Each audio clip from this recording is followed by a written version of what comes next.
इमारतीवर कचऱ्याचा ढिगारा कोसळला आणि 10 ते 15 जण अडकलेत. पिंपरी चिंचवड महापालिका हद्दीतल्या मोशी भागात ही मोठी दुर्घटना घडली आहे. मोशी कचरा डेपोला लागून असलेल्या एका बांधकाम सुरू असलेल्या इमारतीवर कचऱ्याचा मोठा ढीग कोसळला आणि या ढिगाऱ्याखाली संपूर्ण इमारत दाबली गेल्याची प्राथमिक माहिती समोर आली आहे. यामध्ये सुमारे 14 ते 15 जण अडकल्याची भीती व्यक्त केली जाते. घटनेची माहिती मिळताच सगळ्या शासकीय यंत्रणा खडबडून जाग्या झाल्या आणि आता घटनास्थळावर युद्ध पातळीवर बचाव कार्य सुरू करण्यात आलेलं आहे. विशेष म्हणजे इमारतीच्या आत अडकलेल्या 15 जणांशी यंत्रणांचा संपर्क झाल्याची सुद्धा माहिती समोर आलेली आहे. हे सगळं प्रकरण नेमकं काय, ही घटना कशी घडली, सविस्तर समजून घेऊ. राज्यात गेल्या काही दिवसांपासून मुसळधार पाऊस सुरू आहे. यंदा पुण्यालाही पावसानं चांगलंच झोडून काढलंय. याच दरम्यान अतिवृष्टीमुळे मुळशी कचरा डेपोमध्ये असलेला एक भला मोठा कचऱ्याचा ढीग खचला. हा कचऱ्याचा आणि मातीचा मोठा ढिगारा शेजारीच बांधकाम सुरू असलेल्या एका इमारतीवर गेला. हा ढिगारा एवढा मोठा होता की यामुळे इमारतीची मोठी पडझड झाली आणि या ढिगाऱ्याखाली काही जण अडकलेत.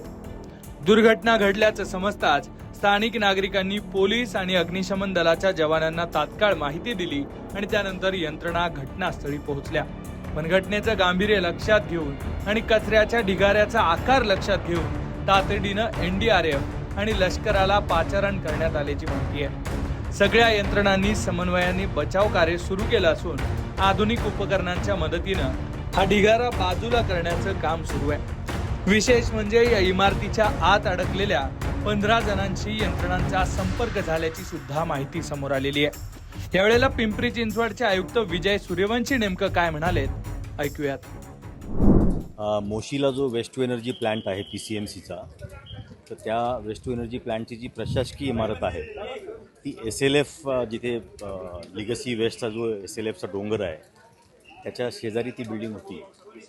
2-3 दिवसापासून प्रचंड मोठा पाऊस पडतो आहे, त्याच्यामुळे तो जो SLF जो साचलेला होता मोठा साठा, त्याच्यात काही भाग लँडस्लाईडसारखा तो ह्या प्रशासकीय इमारतीवरती कोसळला आणि प्रशासकीय इमारत आता पूर्णपणे पडलेली आहे.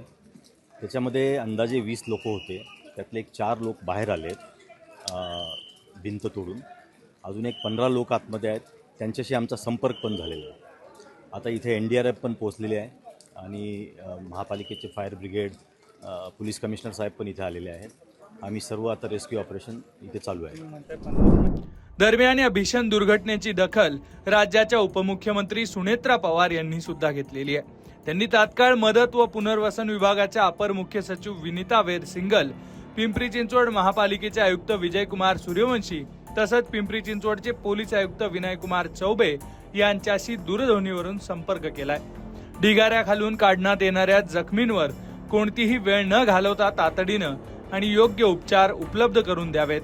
जवळील रुग्णालयात त्यासाठी सगळ्या यंत्रणा सज्ज कराव्यात अशा सूचना देण्यात आलेल्या आहेत. उपमुख्यमंत्री सुनेत्रा पवार यांनी दिलेल्या सूचनांनंतर प्रशासन आणि NDRFचं पथक पूर्ण ताकदीनं घटनास्थळी तैनात झालं असून परिस्थितीवर अधिकाऱ्यांकडून लक्ष ठेवलं जात आहे.